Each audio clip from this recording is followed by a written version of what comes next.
The plot unfolds in 2563, 3 centuries after a global catastrophic event called the Fall. Imagine Salem, a floating city in the sky that discards its waste onto the lower cities. These cities lay in ruins, resembling a carpet of scrap. In one of these cities, Iron City, we meet Dr. Dyson Ido, a collector of robotic parts among the debris.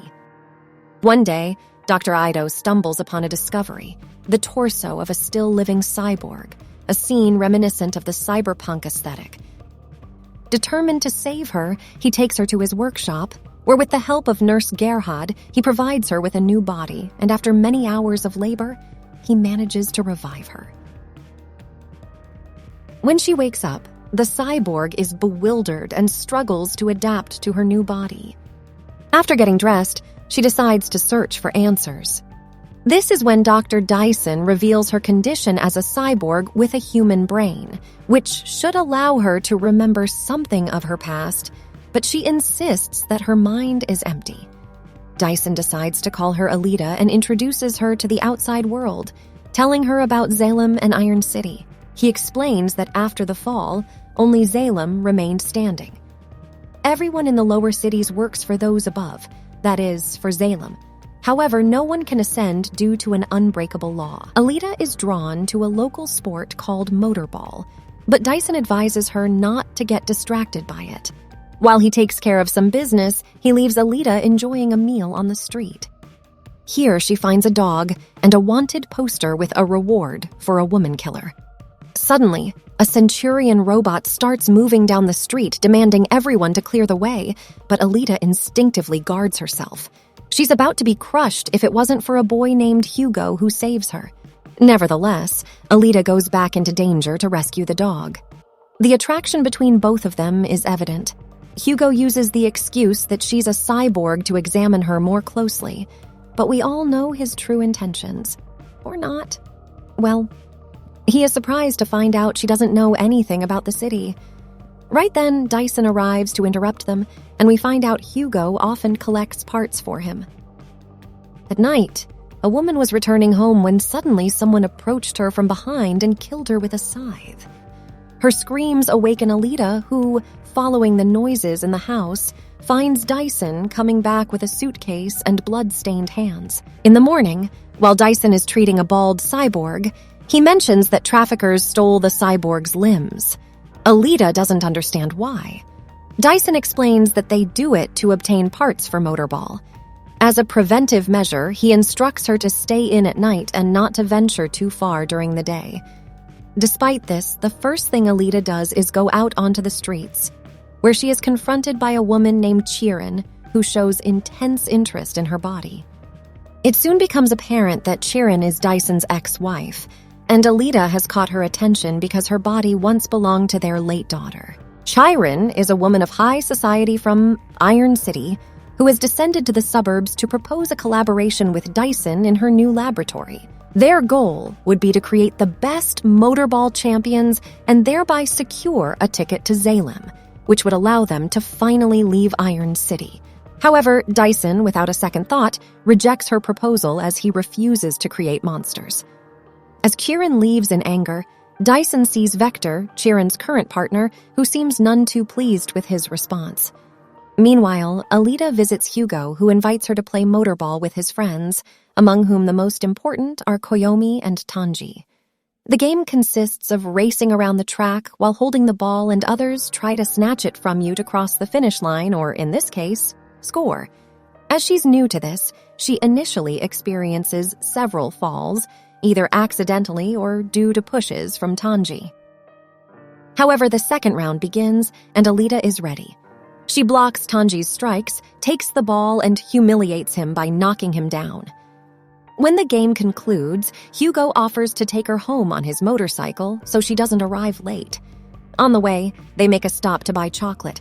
At that moment, they see the bounty hunter Zapan passing by. Hugo explains to Alita that despite the weapons ban in Iron City, Zapan carries a sword with impunity.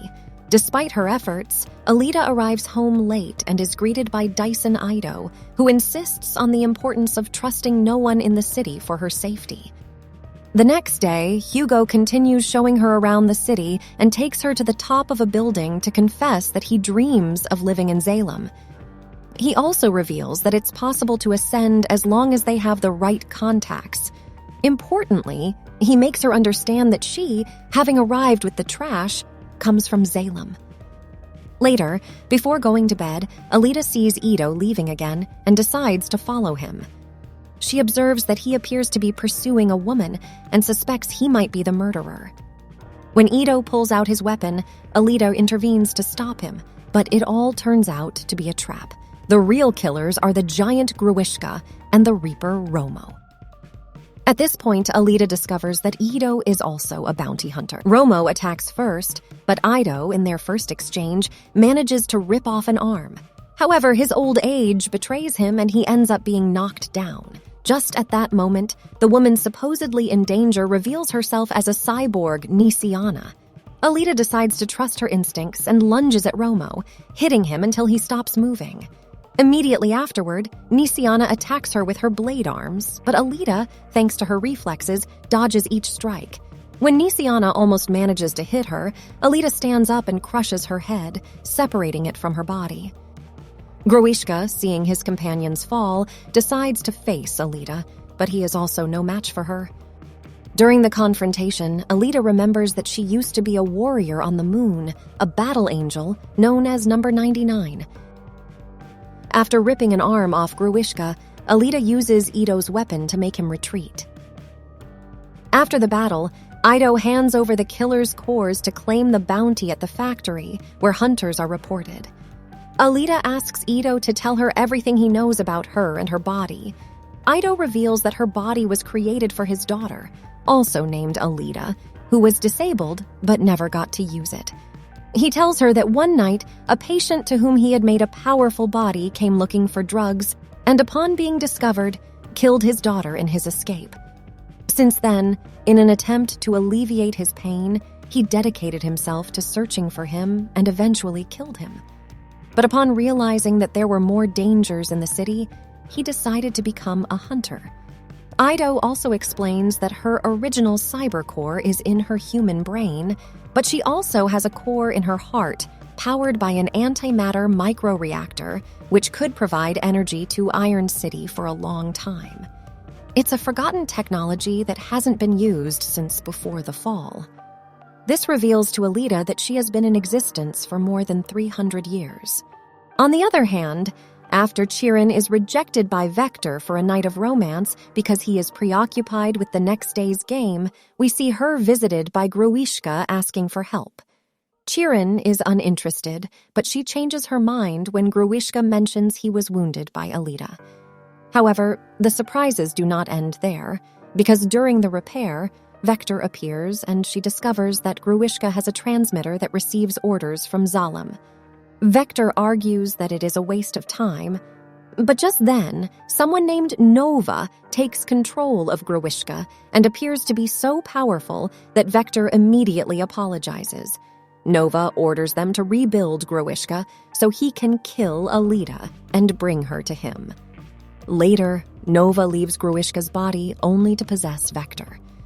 There, he offers Chirin a loyalty pact in exchange for bringing her to live in Salem, which she accepts without hesitation. When Ido searches for information about Grewishka, he finds that someone has removed him from the list of wanted assassins and shows no interest in investigating further. However, Alita asks him to become a hunter like him, and when Ido refuses, she decides to disobey and go with Hugo to a motorball game. In the middle of the game, Hugo uses his contacts to get into the facilities and introduces her to who he believes will be the champion, Jashugan. In addition, he mentions that occasionally the 2nd Division champion is chosen and taken to Salem. There, Alita sees Chirin again, and Hugo explains that she sells parts to Vector. Later, when one of the competitors, Kinuba, kills another with his illegal whips, Chirin asks Vector to get a pair for Grewishka. Suddenly, Hugo leaves Alita, saying that he has business to resolve with Tanji.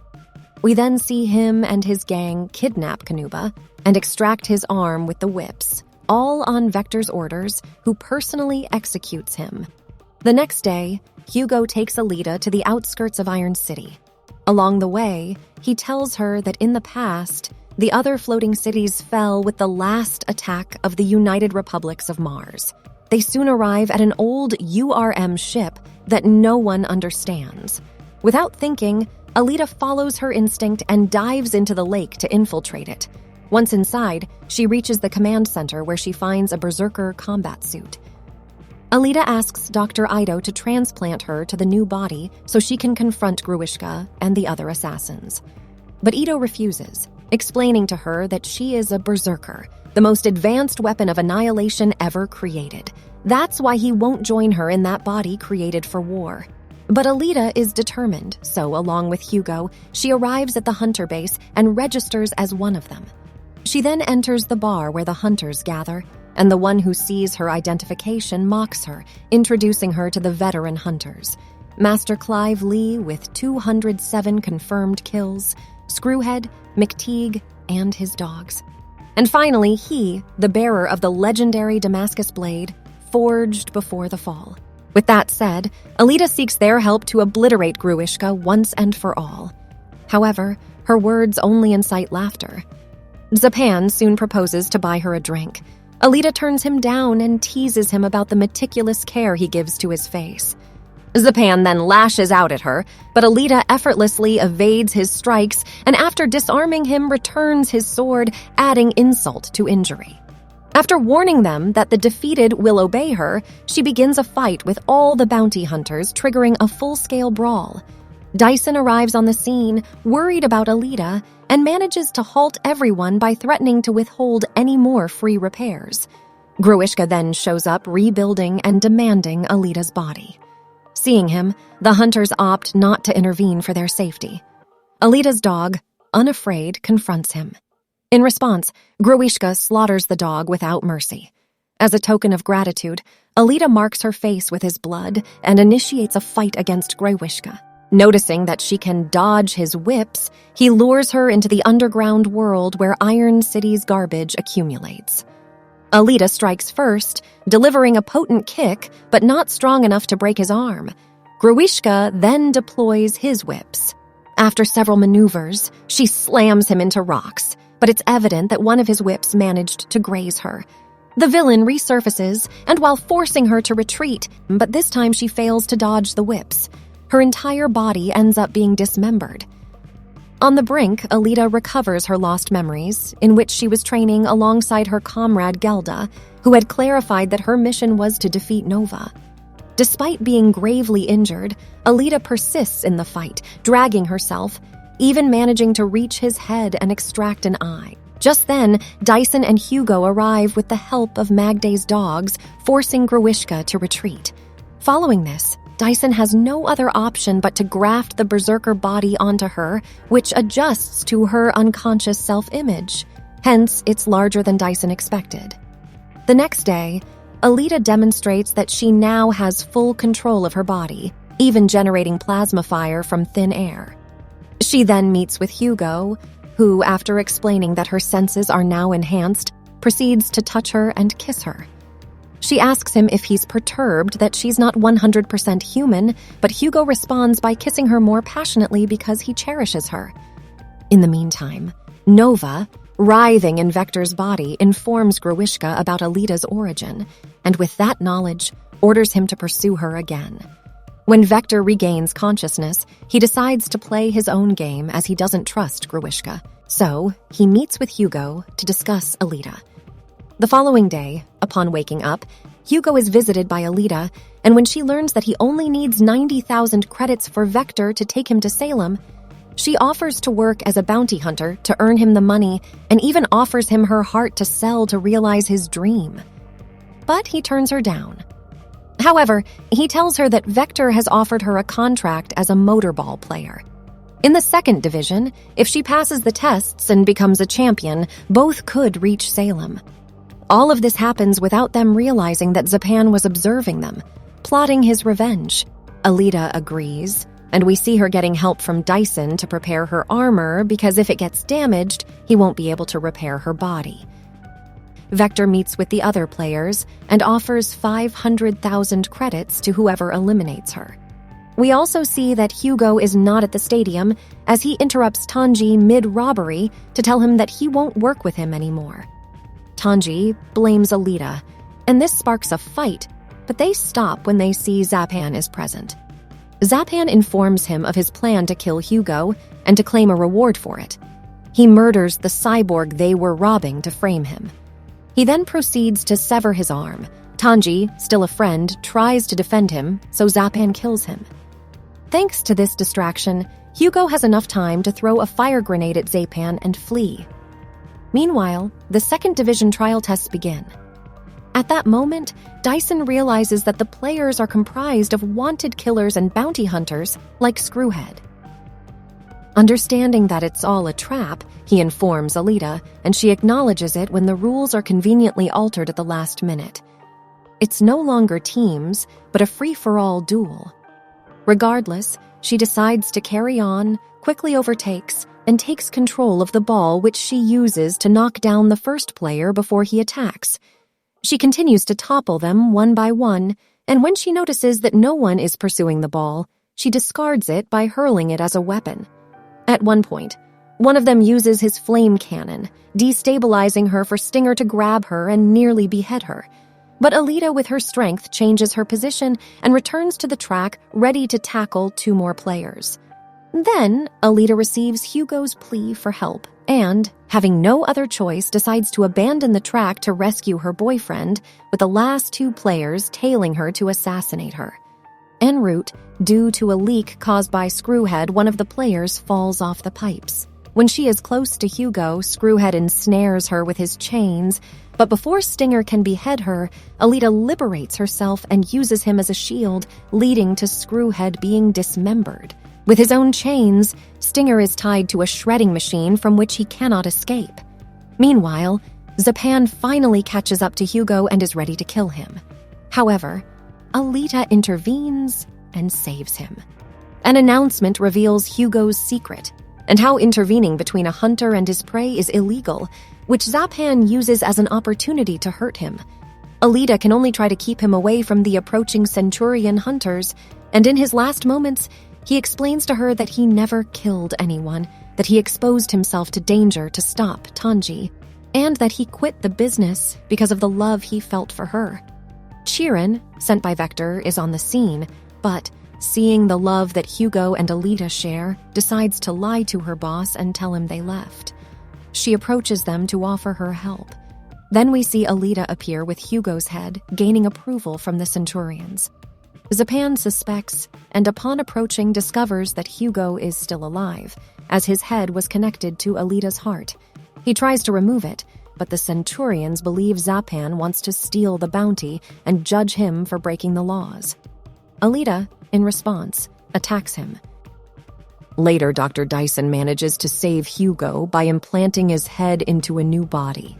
The doctor explains to Alita that everyone was deceived by Vector, as it is not possible to buy a ticket to Salem. The only way to get there is by being a champion, and he knows because he was born there and had to come down with Kieran and his daughter after being exiled by Nova. Vector, for his part, asks Chirin for explanations for not having killed Alita. She responds, as a strong woman, that she did it because she remembered she is a doctor and a mother. She also makes it clear that she is going to leave him. However, Grewishka blocks her exit before she can leave.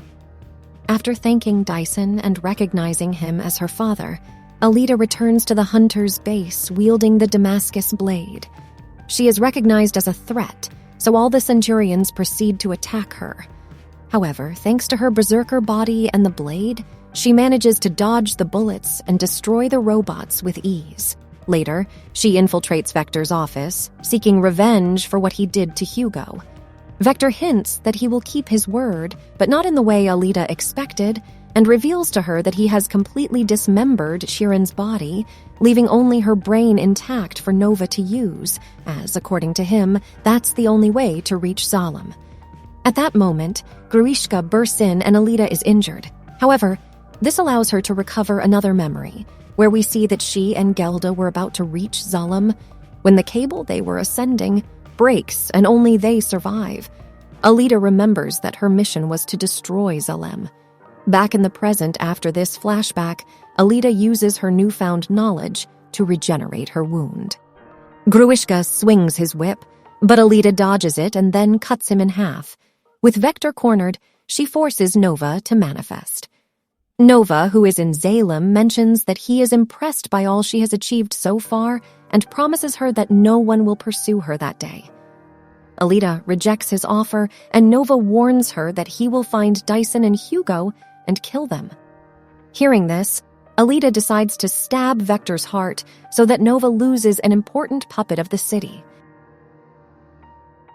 Alita manages to reach him and warns him not to go up, as this is what Nova wants to reach her. She proposes to return below, where, although they will have a life of fugitives, they will be together. Hugo accepts, but just at that moment, Nova activates the cable defense system, which dismembers him instantly. Alita manages to grab him before he falls, but Hugo's fragile body does not resist and ends up falling to the Iron City. After a few months, we see Alita is a competitor in the second league of motorball, ready for her final game to become the ultimate champion and go to Salem.